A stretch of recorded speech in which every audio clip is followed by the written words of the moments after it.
Mheshimiwa mgeni rasmi, leo ntambalwa nyamkwi. Sasa leo njavano njamlavya. Mheshimiwa mgeni rasmi, Chama cha Mapinduzi Tanzania hii tunakwenda kushinda kwa kishindo kwa sababu zifuatazo. Kwanza, Chama cha Mapinduzi tunakwenda kushinda kwa kishindo kwa sababu ya sera safi za Chama cha Mapinduzi.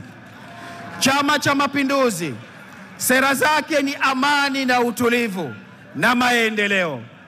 Lakini vyama vingine vya upinzani, hasa chama cha ACT Wazalendo, sera zao ni vurugu, ubaguzi, maneno na kupinga maendeleo.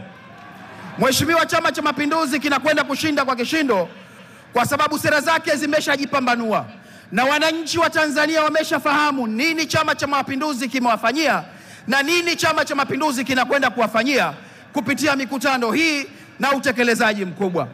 Lakini wenzetu sera zao ni ugomvi na kufitinisha.